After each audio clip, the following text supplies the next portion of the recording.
following podcast is for informational purposes only. The contents of this podcast do not constitute tax, legal, or investment advice. Take responsibility for your own decisions, consult with the proper professionals, and do your own research.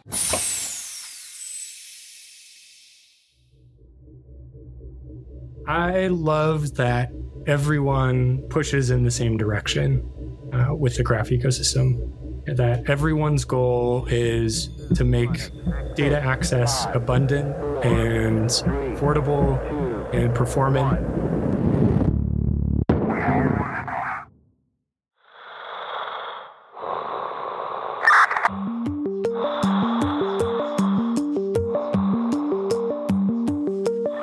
GRTiQ podcast. We're like astronauts floating in the space of time. Lost between the past and future. Welcome to the GRTiQ podcast. Today I'm speaking with James Hall, Design Manager at Edge and Node.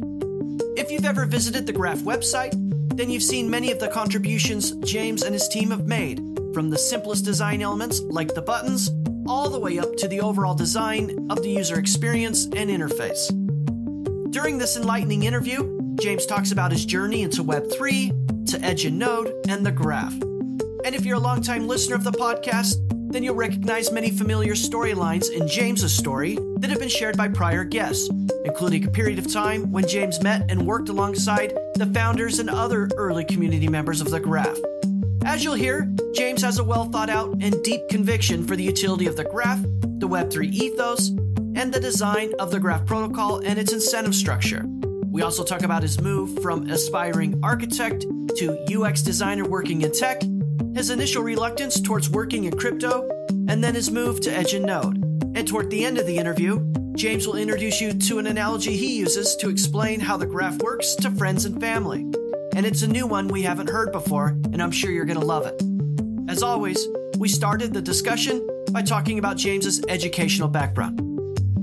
Yeah, I studied architecture at the University of Utah. I did my undergrad there and wanted to go to UC Berkeley for grad school. That was like my dream. Didn't get accepted to their architecture program, so revisited my options at the University of Utah and spent some time investigating their dual master's program. So I ended up getting a master's of architecture and an MBA from the University of Utah.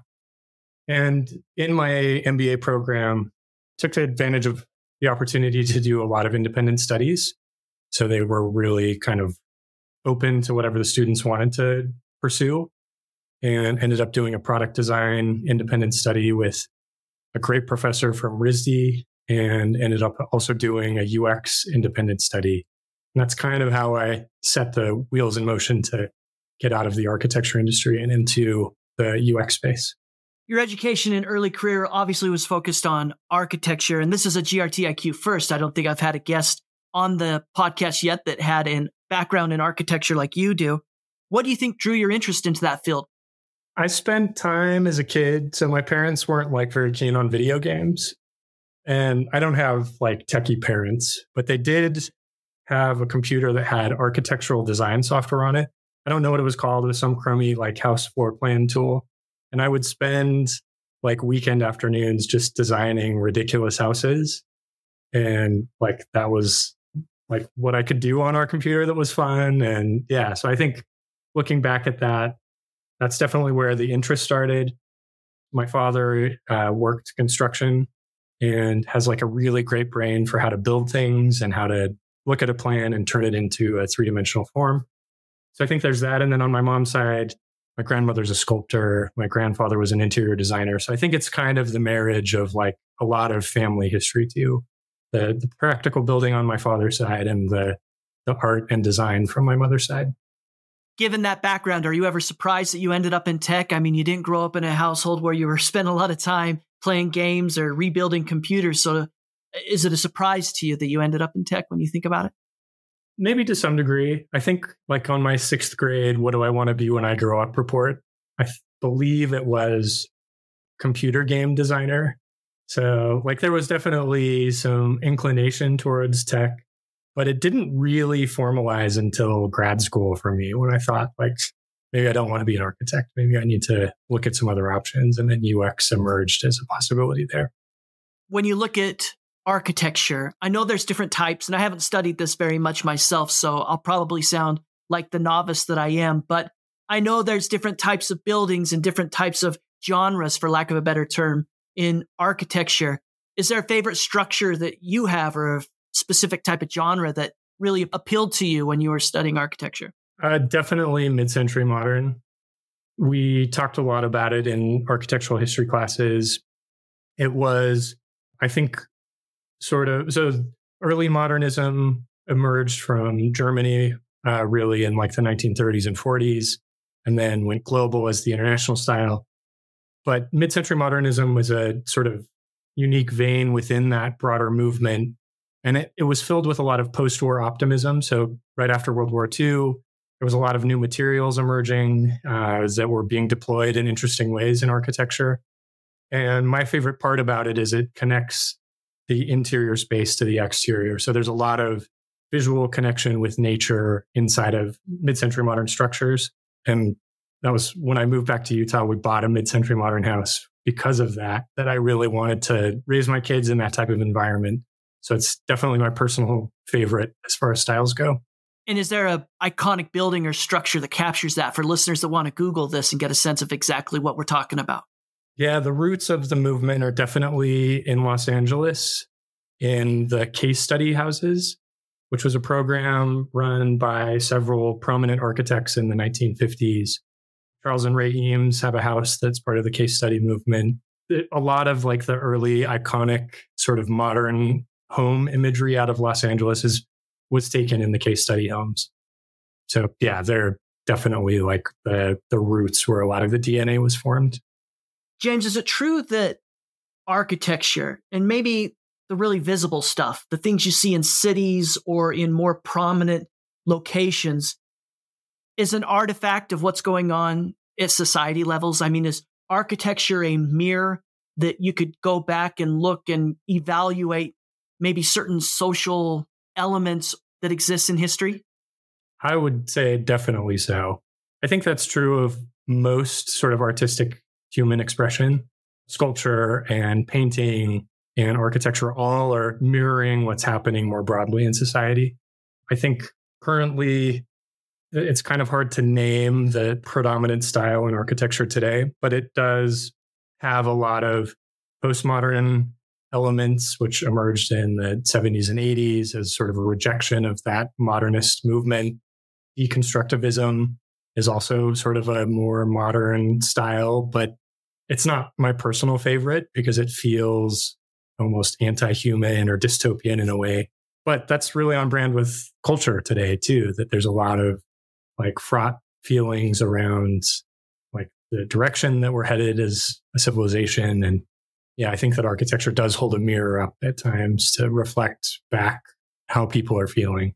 Well, let's talk about this journey then that you must have taken from architecture into software and into tech. And we're going to talk a lot about more specifically what you're working on now, but at a high level, how did you make your way from architecture into tech? So as I mentioned, I did a dual master's program. In the MBA program, they give us a lot of leeway to create independent studies. And I used that as sort of a way to get some educational foundation for software design, product design, and had some great mentors there.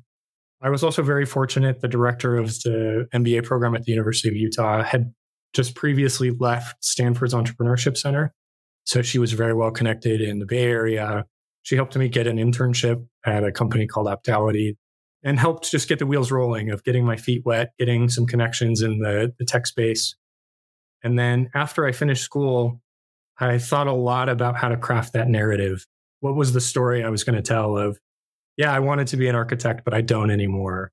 But the things I learned in my architectural education and career had clear value proposition for problems in the tech space. And yeah, I was lucky enough to land a great gig at Mulesoft as my first UX design role. And that laid sort of the foundation for me to build on through the rest of my career. Well, I want to talk a little bit about Mulesoft, but before we get there, I want to break down some of these acronyms, and every industry is guilty of this. Every industry has acronyms for different things, and you're mentioning things like UX and UI design. These are very common acronyms in tech. If you don't mind, can you just break down what is meant by UX design and what a UX designer typically does? I don't think you would even get identical descriptions among the UX design community, but I'll take a stab at it. For me, UX includes all of the technology product design space. So the information architecture, meaning how is a product structured? How does the navigation work? It also covers interaction design, like how should a text box work when I click into it? What changes about it? How does it signify that it's the active element on the page? When I click a button, how do I get the response that something happened, right? So that, like the interactions and micro interactions, and then also the interface design. So UI usually stands for user interface design and is how it looks. So overall, it's how the products are structured, how a user would move through the product experience. Is that experience legible, and are they able to successfully accomplish their goals? And then finally, how it looks, which is where the brand and style comes in for a product experience. So that UX designer, that's short for user experience. Are they primarily then the ones working on UI, which is that user interface? In other words, do the UX designers design and build the UI experience?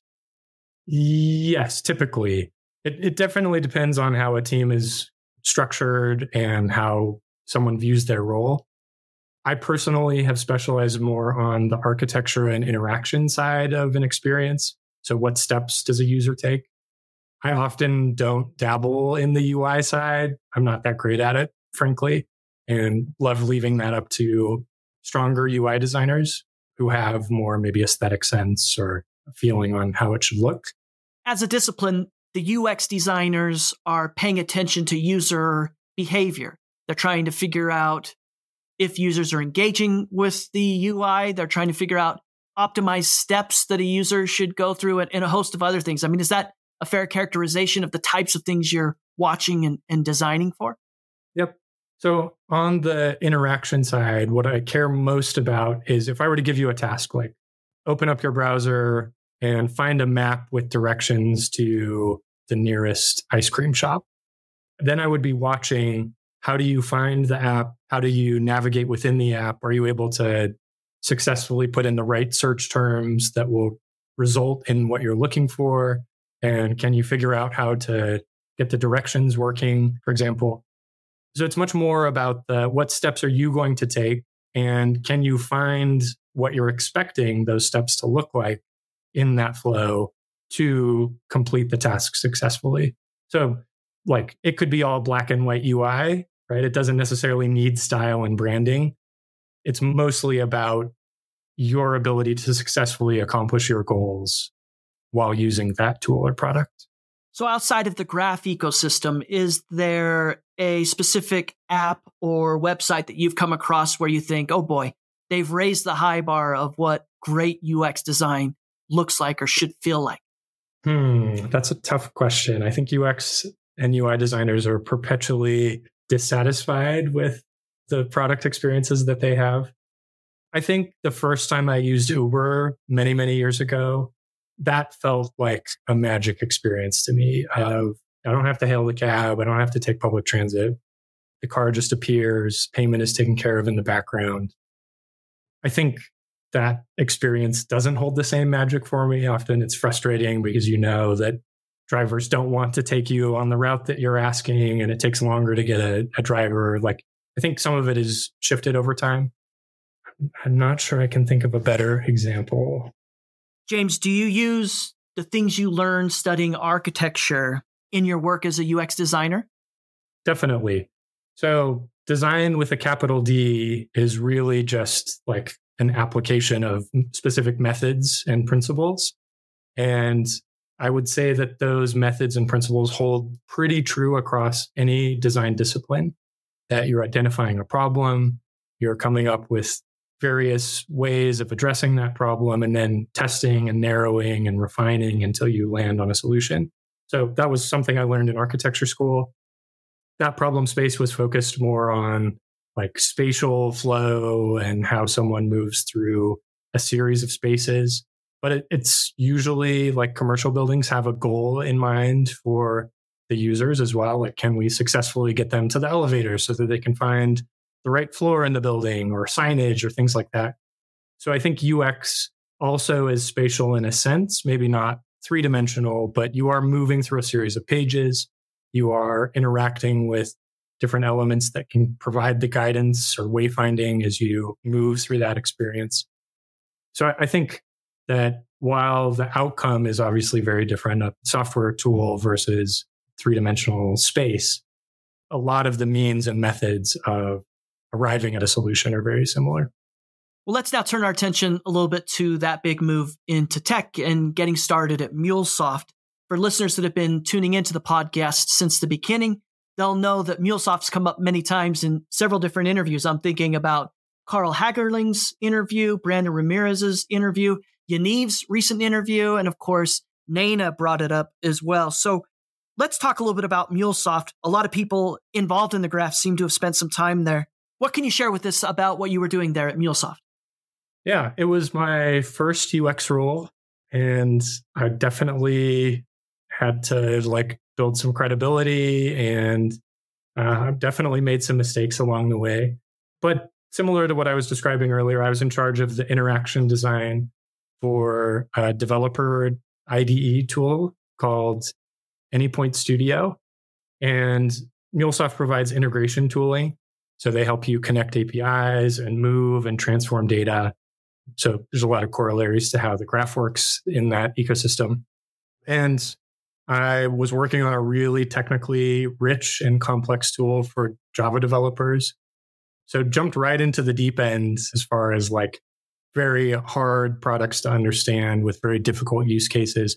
I had some really great teammates there and mentors that helped me through that process, and ended up doing a full overhaul of that product that I was working on, and then worked on some web tools as well in my time there. As you were getting your feet wet and getting further involved in UX design, did you have the epiphany of, this is it, this is what I want to do, I'm so glad this turned out the way it did? It was maybe a little more roller coastery on the way to that epiphany of did I make a terrible decision? But eventually, once I found my feet and understood what value I could add, I think it really became rewarding. It was fun to work on very technical, challenging problems. The GRTiQ podcast is made possible by a generous grant from the Graph Foundation. The Graph Grants program provides support for protocol infrastructure, tooling, dApps, subgraphs, and community building efforts. Learn more at thegraph.foundation. That's thegraph.foundation.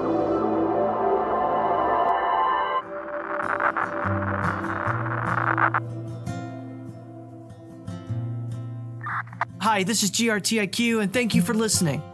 Listeners who enjoy this content can help support the GRTiQ podcast by leaving a review or a 5-star rating wherever they download podcasts, by sharing episodes on social media, or by simply telling a friend or colleague about something they heard or learned from one of our guests. It's support from listeners like you that make it possible for us to keep shining a light on the people and stories behind Web3 and the graph. Roger that.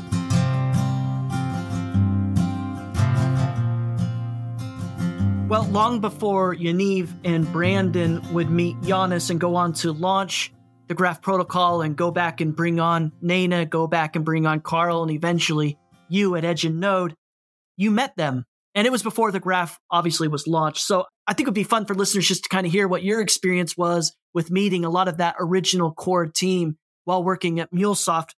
I helped hire Carl at Mulesoft and was part of the hiring panel. He had recently moved from Sweden to San Francisco and was looking for a product design role. And we worked really closely for probably about a year and a half. So day in, day out, I was working on the interaction side. He was working on the UI side and the brand side, and really loved my time working with him. He's a really amazing designer and one of my all-time favorite coworkers. Yaniv had somewhat of a rebel vibe, I would say, that he was hired on as, I think, like a senior UI developer. And he really just went after what he thought was the best course of action and didn't worry so much about the politics and whether or not he had permission per se. And he made stuff happen. It was really amazing. So he helped us ship our first official iteration of the design system there. And I don't think that would have happened if we hadn't had Yaniv leading the charge. Nena, I didn't work super closely with her, but I remember talking with a design coworker who said that she shipped faster than any UI engineer she'd ever worked with. So Nena had a great reputation at Mulesoft. And Brandon was really quiet. He sat, I think, in our row for several weeks, but he was kind of a headphones on guy. And one of my great regrets at Mulesoft is that I didn't get to know him better at that time. I really love working with Brandon now and really respect and admire him. He's very fun to just talk with about anything and everything.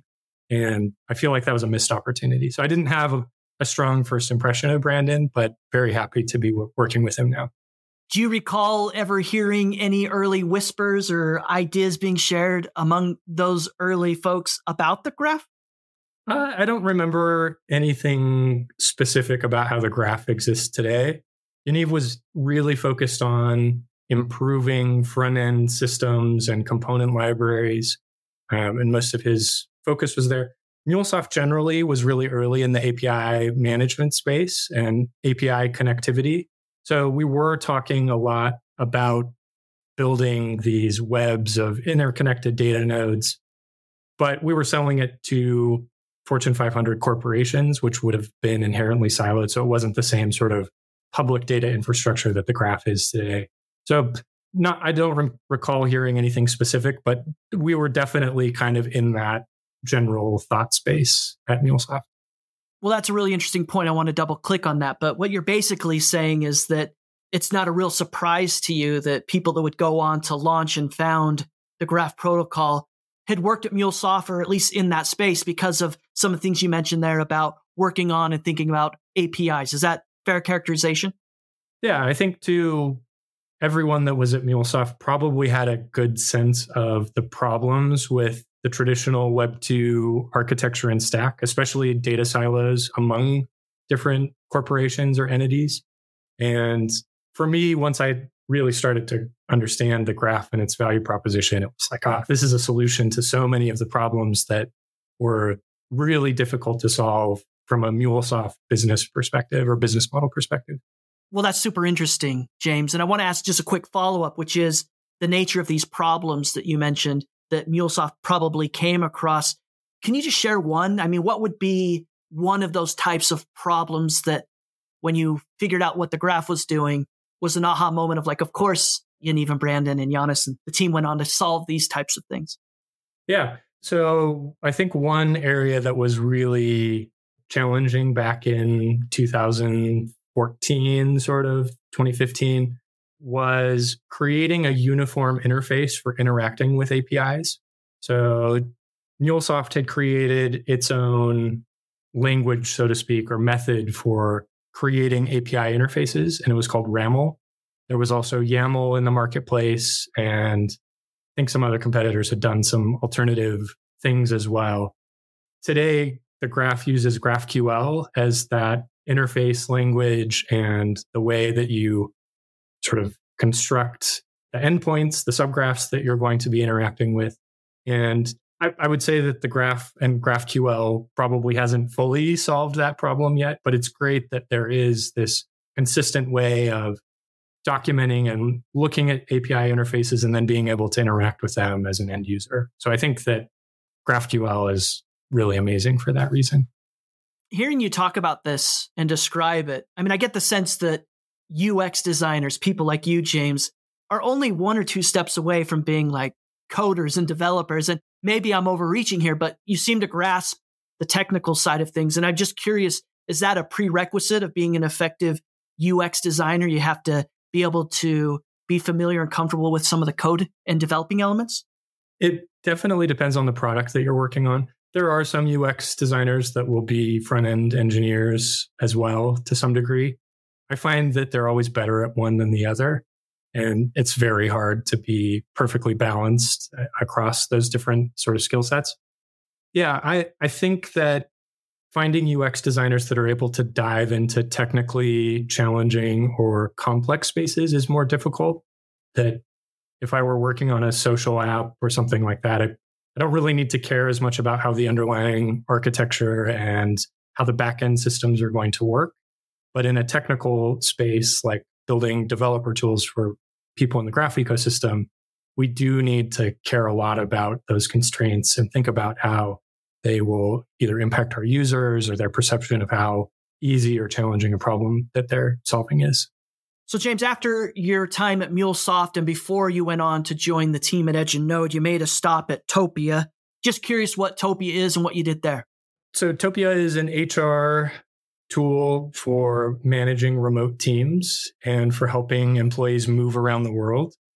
The product space was much less technically complex, and the users weren't developers, they were HR employees. So as we were helping customers of Topia move their employees around the world, one thing that became pretty frustrating was all of the complexity around cross-border movement and dealing with different government requirements or complexity. And it often felt like the end result was to punish the people that were moving around the world.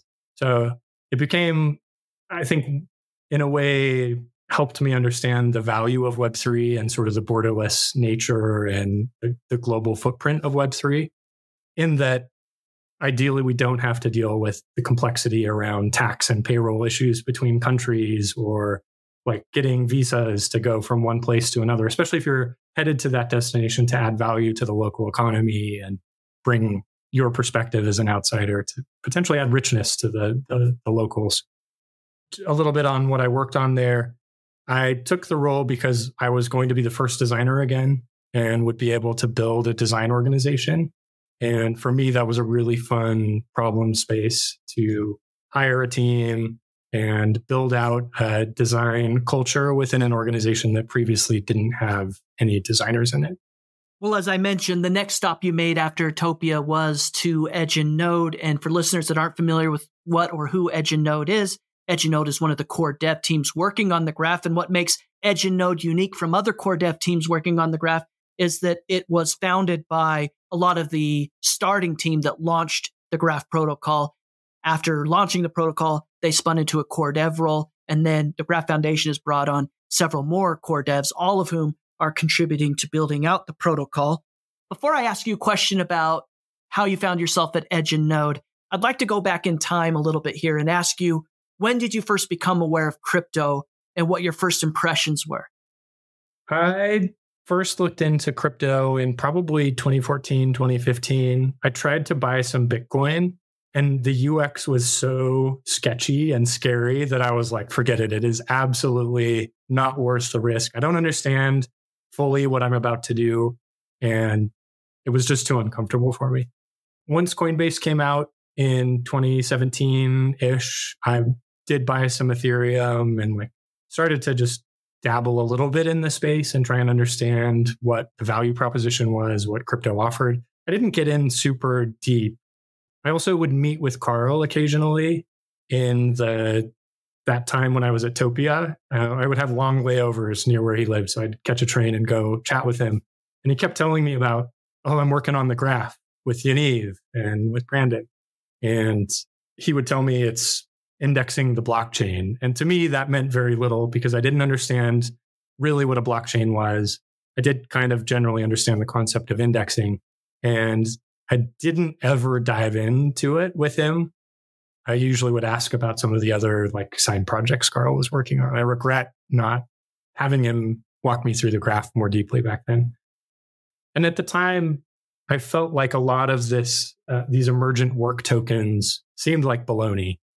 You release a white paper, you say that your token will provide some work value, in air quotes, but it doesn't actually, there wasn't a way to redeem those tokens for value. And for me, it just felt like the crypto space was a very opportunistic way of raising capital very quickly without actually shipping. Yeah, those were my early impressions. I've had the opportunity to interview different people working throughout Web3. And I ask on occasion, what are the next big mileposts or things that we should be watching for greater adoption of crypto and a proliferation of Web3 in the market. One thing we need to see is more devs building in this space. But there's also this kind of secondary thought, which is something that you experienced when you first became aware of Bitcoin, that UX design, that it isn't really friendly quite yet for the mass market. And I'd be curious to know if that's your position as well. A lot of things have changed since 2014. So maybe part of your answer is yes, but it's gotten better or not. I don't know. How would you feel about that? It's definitely better than 2014, that it's much less sketchy feeling to go and buy crypto. And obviously there's some emergent best practices of what to do after you buy it on an exchange and all of that. I think that UX is still one of the greatest limiting factors for Web3 adoption. I would also in the same breath say that I think infrastructure is another thing that's holding it back. And one reason why I'm really excited to be working on the graph at Edge and Node is we're providing that infrastructure, that innovation that benefits end users can actually take place on. So I think we're still like in that beginning phase of let's get all of the groundwork in place, and then we can allow the more end user oriented developers to build that innovative new stuff that will welcome a new wave of users into Web3. So let's talk about then that move to Edge and Node, moving out of Web 2 at Topia, going full speed into Web 3. You mentioned that you had talked with Carl a little bit after he left Mulesoft and you had left as well. How did you become aware of, number one, what the graph is and the conviction you developed for it? And what was that path or journey you took to Edge and Node like? It happened really quickly. So I was quite comfortable at Topia. My team was happy. It was a very enjoyable work environment, pretty low pressure. And then Carl reached out in December 2020. There was, I think, a group of us prior Mulesoft designers were just catching up. And he's like, hey, I need to hire a designer. Are any of you interested?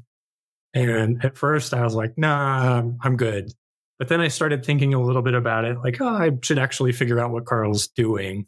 And I spent a weekend going down the proverbial rabbit hole, right? And spent hours just learning about blockchains, about the potential benefits of Web3, and building a mental framework for how the graph fit into that picture and what services it was providing. And really quickly was totally sold that this was really amazing movement. And it was something that I wanted to be part of. So I reached out to Carl and said, I know I said I wasn't super interested. I'm absolutely interested. Tell me what I need to do next to apply for the role. And had a few conversations with Carl and met with Yaniv, and then accepted an offer and started just a few weeks later. So I went from kind of skeptical about crypto and Web3 to working at Edge and Node in about a month, I would say. That's incredible. And yeah, that is super fast. I'd love to know, and I'm sure it's very nuanced, and maybe you don't recall all of it, but as you're doing this lightning round of study and trying to understand blockchain and how the graph fits in and what Web3 is or how crypto works, was there one thing at kind of the top of the list, this one epiphany or aha element that really just tipped the scale where you caught all the momentum? I'd love to know kind of what that was. My favorite class in my MBA program was a macroeconomics class. And it's really the only economics class I've ever taken, but it was really impactful. I view myself as a pretty logical individual, and learning about the underlying mechanics of how economics work was really resonated with me. So as I started learning about Web3 broadly and the potential it had to bring radical information transparency to public behavior and spending and all of these things, that got me excited. And then the thing that really hooked me was the economics of the graph ecosystem. I really think it's a work of art that all of the participants in the graph network have mutually aligned incentives to help the network grow, to be good citizens, to look out for each other. And it's definitely evident in the culture of the community as well, that you have a question about how to be a better indexer. Guess what? There will be other indexers there that you're competing with but they'll be answering your question and trying to help you on your way. Because as the graph improves and becomes stronger, everyone benefits.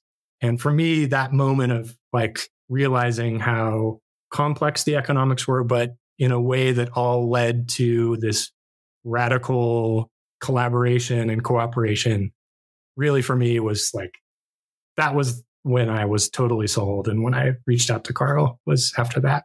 I've got a lot of follow-up questions about that we'll get to. Before we do, though, I would need to know about the conversations you had with friends and family about this move, because as you've shared thus far, you studied architecture, you bundled that with a degree in business, so you got the MBA as well. You leveraged that into a role in Silicon Valley, working with, some important tech companies emerging in the San Francisco area. And then you decide to kind of pivot into Web3 and this emerging industry. I got to imagine family and friends were trying to figure out exactly what you were doing now. Many of my friends and family don't really understand what I was doing before, like what UX design was, especially in enterprise software. It's usually a little bit more opaque than, I work on the 3 buttons on the Yelp page, right? Like that's a much more like understandable design space. So I would say it was already opaque. It's gotten more so now. And it's interesting. Occasionally I'll chat with people because I don't live in a like super high tech environment with a lot of friends that work in tech. And many of them will send me like articles about like scams in the Web3 space or DeFi space. And it's often like with a, are you sure you're not crazy sort of vibe. And I don't mind that at all. Usually I'll offer to share if they want. I definitely try not to be like a pushy crypto guy that's like, hey, let me try and indoctrinate you. That's definitely not my MO. But I find the space very interesting and love learning about it. So I'm always happy to share that with others as well. So I have had some good conversations with others trying to explain what Web3 is and what part the graph plays in that broader picture. If you don't mind, I'd love to just get a sense of what those conversations are like when you do describe what you're working on and what the graph is. And full disclosure, James, part of this is certainly intrigue and how you answered those questions, but also I think it's very valuable for listeners to hear how people within the ecosystem are describing the graph to others. And I know there's been a few guests of the podcast that have left some analogies or metaphors for the graph that have been very helpful to the community. So if you don't mind, what would you say? Like, how would you describe what the graph does? My focus usually is around like the economics and transactions within the graph ecosystem. So my favorite metaphor or analogy for the graph is a farmer's market. And the way I set the stage is the graph network is the parking lot and the sign out on the street that says farmer's market on Saturday, right? So it's not the booths, it's not the people. The graph network and infrastructure that EdgeNode is helping build and that the foundation is helping nurture is the parking lot. And in that parking lot, we create an environment that welcomes the farmers, aka indexers, to show up and to sell their products to the consumers, which are data consumers. And the farmers, they don't all sell the same types of goods, right? Some have a specialty. Some may have 15 varieties of carrots or no carrots at all, right? They all get to decide what they think the market wants. And there's price competition between those vendors in the farmer's market or indexers in the analogy. So they have an incentive to sell their goods at optimal price to make the most money, but they also need high quality products or they're not going to get return business from the consumers. And then the consumers are coming each week and they're finding the data that they need from each of these vendors and building potential relationships and getting real value. They don't want to go grow a backyard garden themselves. They want to be able to go to this market and pay experts who are much, much better at farming or indexing in this case than they ever would be. Also, I guess there is the nuance of the currency of this farmer's market is not denominated in dollars. We do use the work token GRT, and that's how transactions are made to facilitate economic value exchange within the network. The graph is a farmer's market. I love it. And it's a GRTiQ first and a new metaphor for the community to use. And so, James, I'm sure that'll pick up some momentum and you'll probably hear that out in the wild one day when you're at an event or something from another community member. let's talk about what you're doing at Edge and Node. I'm going to assume it's UX design, but because of the listenership that I have here, I think it'd be fun not only hear what you're working on, but can you provide a couple real examples of the types of things you've designed while in your role at Edge and Node? I now have shifted to a design manager role within the design org. Prior to that, I was a UX designer. Some of the things I've worked on when the decentralized network went live and we rolled out Subgraph Studio, I had been working on Subgraph Studio for several months before it released. The billing flow that you load GRT into and then pay for queries with, creating and managing API keys. I worked on all of that. One kind of cool project was the NFT ownership transfer for subgraphs, that you could essentially send the subgraph to someone else's wallet in the form of an NFT, and then they could take ownership of that subgraph.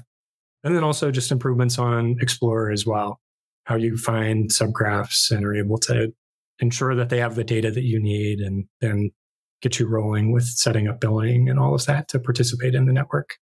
Well, those contributions are incredible, James, and I've interacted with some of those, and I'm certain a lot of the users have as well. And so kudos to you and the team for creating really great product and interfaces. And it's nice to know and hear the voices of the people behind it all.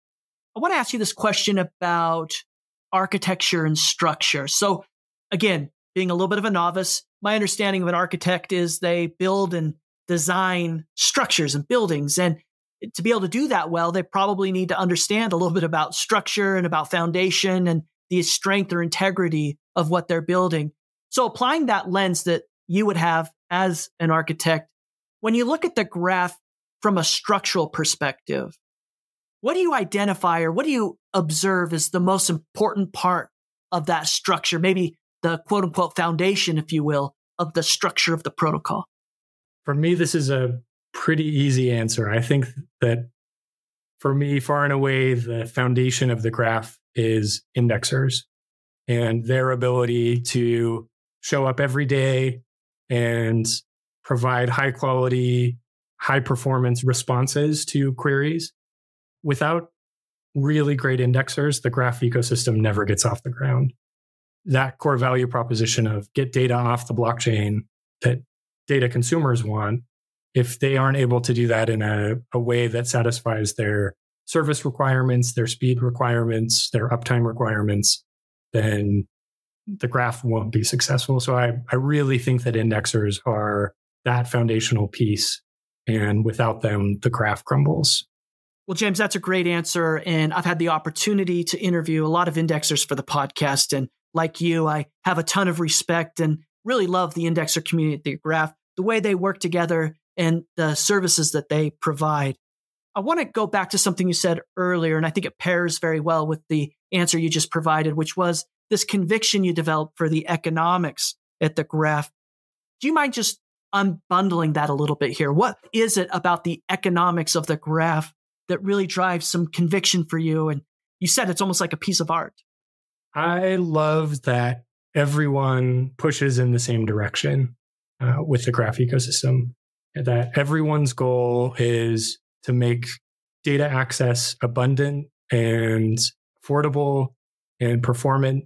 And indexers have strong incentives to compete based on speed and cost and perform, right? All of that lends itself to internal competition.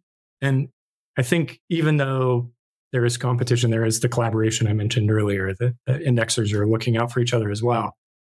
Longer term, I think that's one reason why the graph wins versus a centralized competitor. That as indexers are competing, it drives down the overall price of serving a query. And indexers should still be profitable, right? That's an important thing, that they know their margins and are able to run a business successfully. But it won't have the black box nature of a Web2 or a centralized pricing alternative to the graph, where you don't really know what the costs are and you can't shop around, so to speak.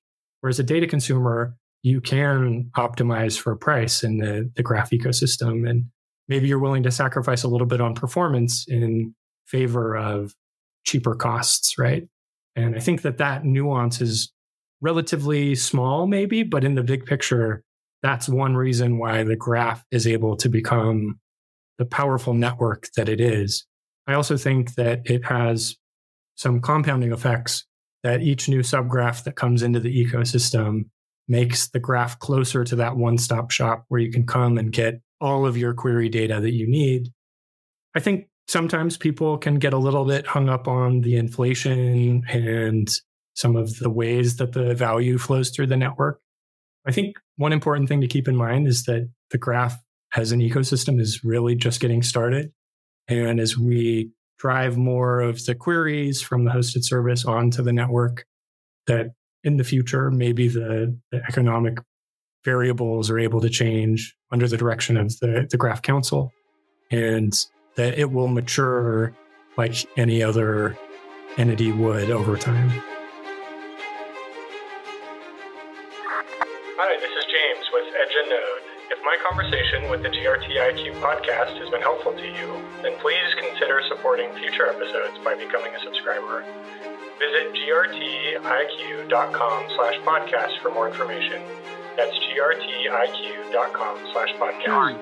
GRTiQ podcast. Thanks for listening.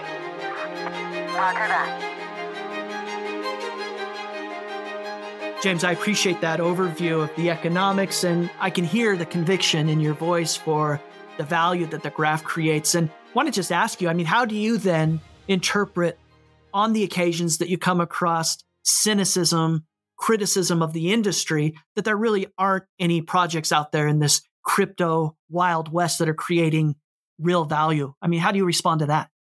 I think that was my viewpoint back in 2017 as well, that I was seeing these work tokens emerge and they were promising a lot.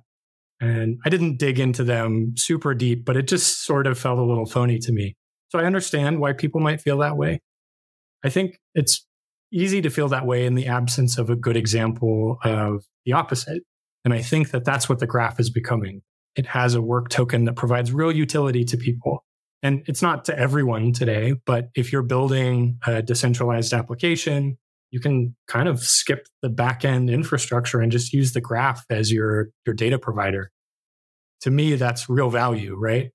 You're able to create a subgraph that returns just the data that you care about and send optimized queries that you can do a lot of fine-tuning, because we do allow users to create their own subgraphs. They don't have to just come and pick something off the shelf and make sure that they conform their use case to what we offer. Rather, their use case can dictate what we offer as an ecosystem. So yeah, I think that for me, the graph is providing a really amazing example of crypto projects that justify their own existence and provide real value rather than just hot air or whatever, vaporware.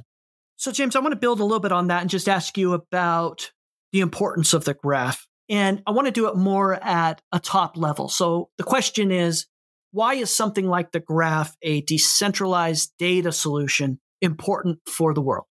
Yeah, I think compared to siloed walled garden Web2 projects that would provide data access, the graph is really a breath of fresh air.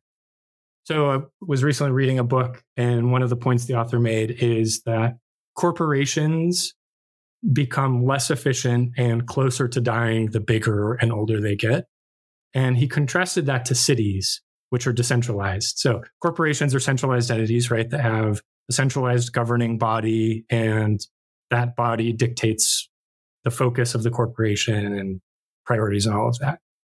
Cities, on the other hand, are much more organic and decentralized in their governance, in their growth.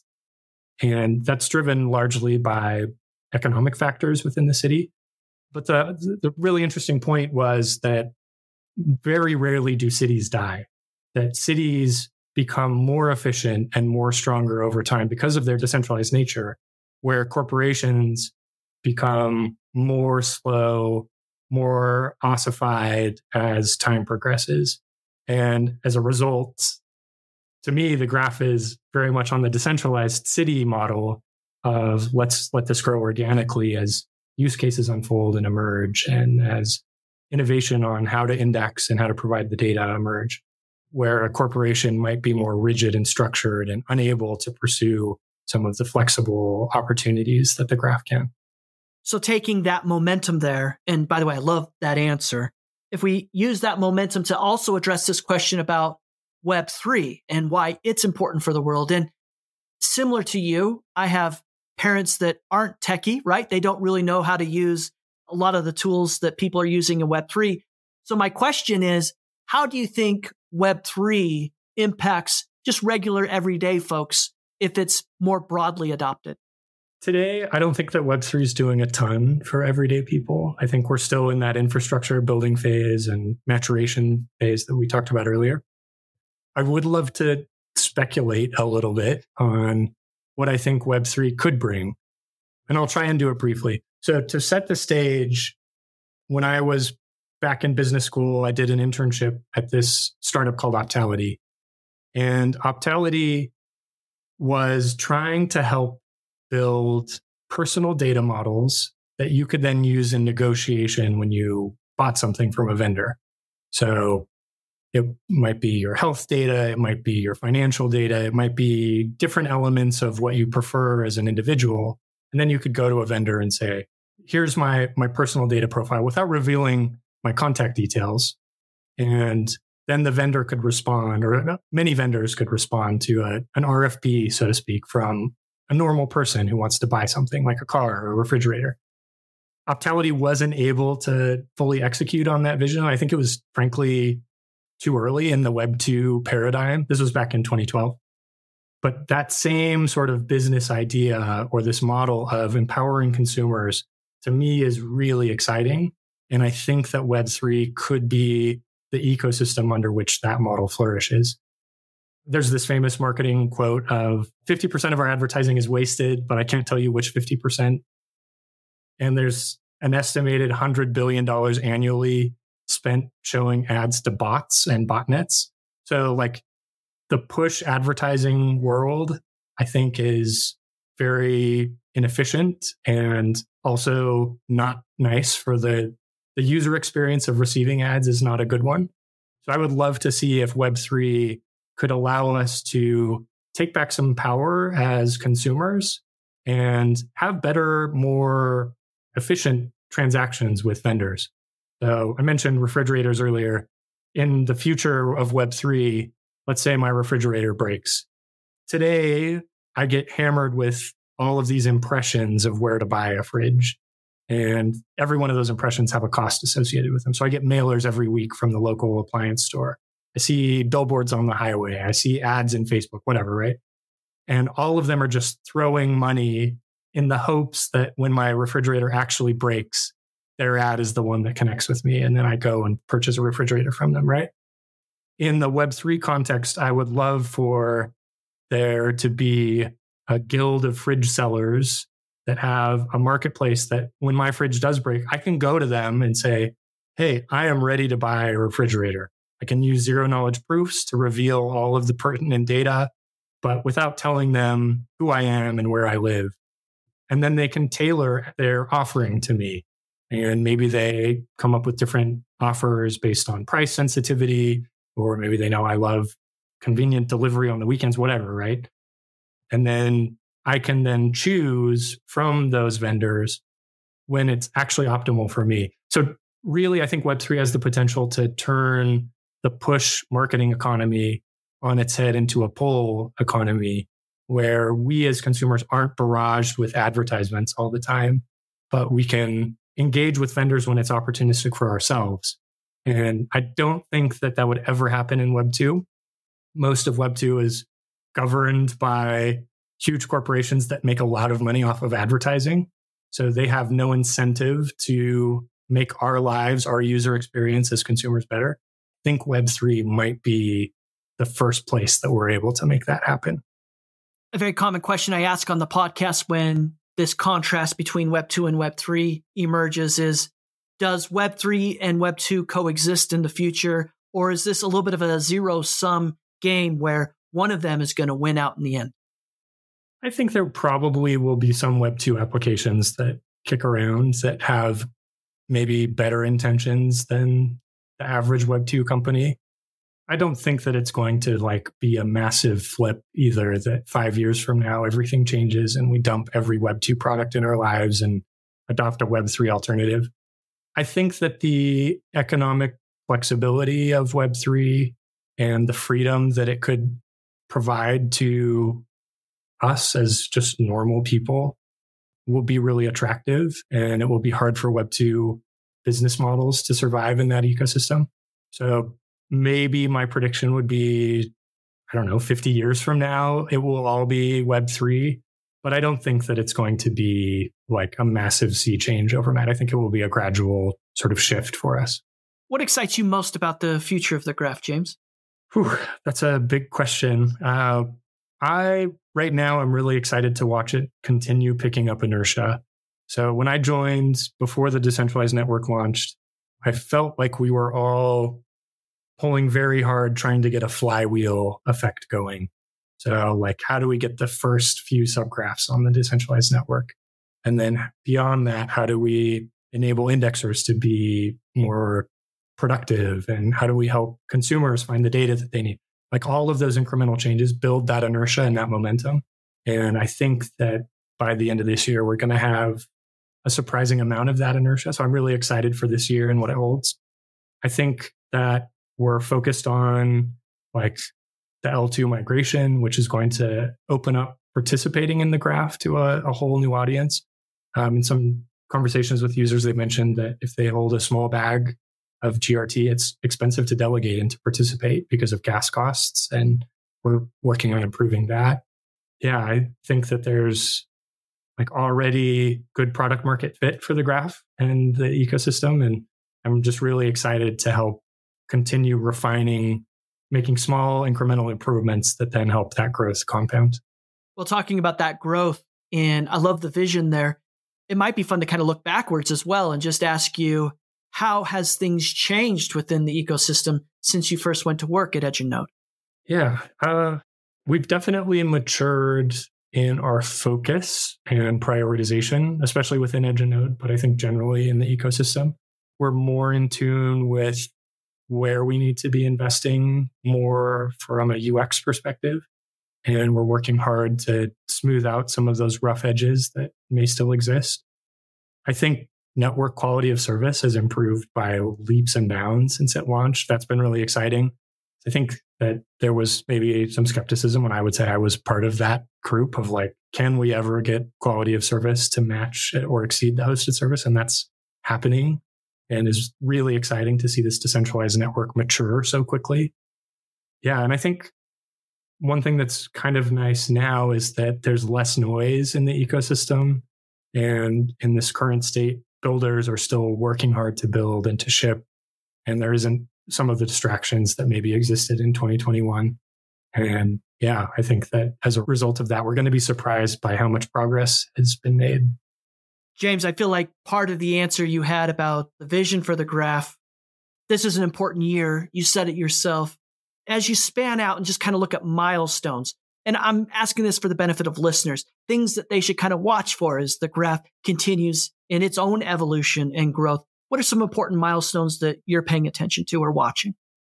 Yeah, I think one near-term milestone is the migration to Arbitrum for the network, which will make it much cheaper for everyone to participate. Indexers can change allocations faster because gas costs aren't a big factor. So that's a near-term one. I think longer term, my eye is really on query volume and the growth of queries on the decentralized network. I think that as that number goes up, the incentives should shift a little bit. I think a lot of indexers today are more focused on the inflationary rewards of the network and not so much on the query side. That will change naturally as there's more economic incentive to move towards serving those queries and competing for queries.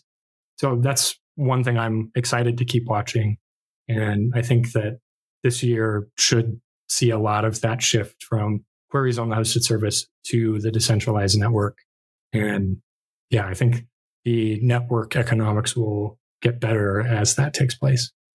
James, I just have one question for you before I ask you the GRTiQ 10 And this question is one that I always like to ask someone that I'm interviewing who left another field and kind of entered into this field. And to be more specific, I know you studied architecture, but you immediately found yourself in Web2 and we're working on those things. But hearkening back to what you studied and some of the things you learned pursuing a career in architecture, do you ever have moments where you see blockchain or Web3 and you think, oh, wow, this will really disrupt or improve the way architects will do their work? I'd be curious to know, just do you have any sensibilities about any of that? I don't know that there's a specific application that like feels really blatant in its application to architecture. I think there's a few areas that could emerge. So I think the jury's somewhat still out on metaverse and whether or not that becomes a meaningful near-term part of our lives. But I do think that that has a really interesting new space for architects to play. They would not be constrained by gravity or weather or some of the factors that are really important in the built environment. So I think I could see some architects focusing more on metaverse architecture potentially if that really takes off. I also do think that AI will have some disruptive effect on architecture in the coming years, especially on like the sort of basic mediocre side of the architecture equation. So I think that will be interesting to see how it plays out. I don't know that Web3 will have an answer to that as far as helping those unemployed architects get involved some way. One thing I really hope does happen, though, is that through sort of the DAO coordination model, we could see a reemergence of like the rich patron of the arts, where I could see, similar to like Constitution DAO, a group of people that help self-fund works of architecture that are for civic good and can employ architects to do meaningful work. Often, so much of architecture today is governed by what they call value engineering, which essentially means make it as cheap as possible. And I think that there could be some interesting possibilities as we coordinate in a new way through DeFi and decentralized governance that could sort of open up new doors for architects that wouldn't be available today. So, James, now I'm going to ask you the GRTiQ 10. You might be familiar with these. These have become a real listener favorite, but these are 10 questions I ask each guest of the podcast every week with the intent of helping listeners learn something new, try something different, or to achieve more. So are you ready for the GRTiQ 10? Let's do it.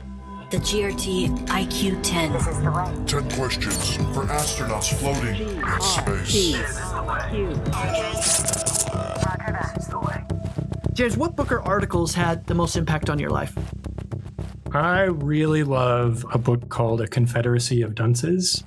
It's a sort of dark, absurd comedy set in New Orleans and really has essentially like the prototypical internet troll pre-internet days.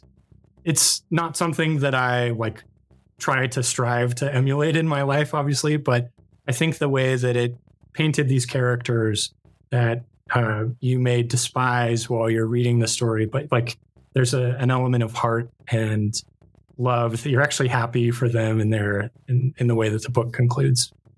And how about this, James? Is there a movie or a TV show that you recommend everybody should watch?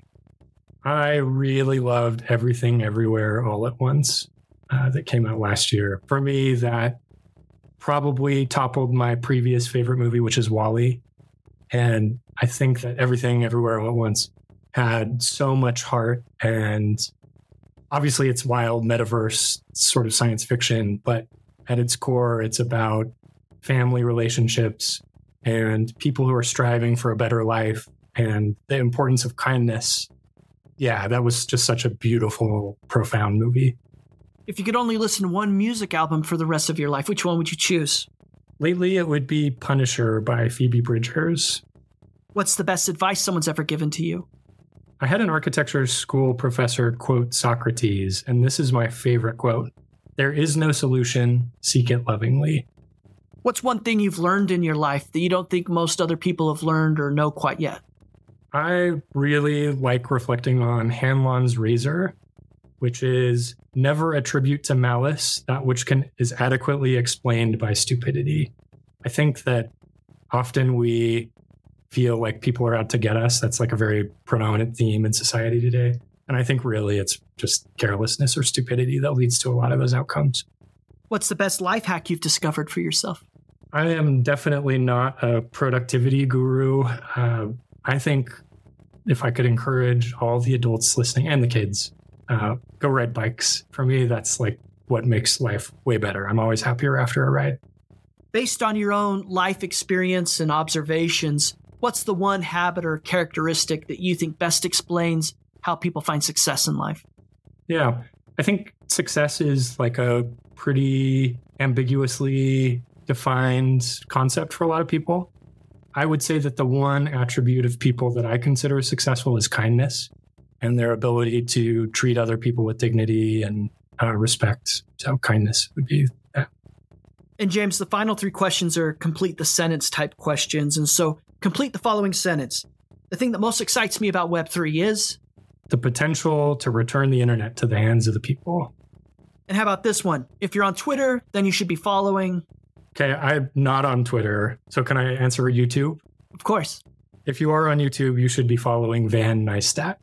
And then lastly, I'm happiest when? I'm on a road trip exploring quirky places in the United States with my family. The GRTiQ 10. And I show you how deep the rabbit hole goes.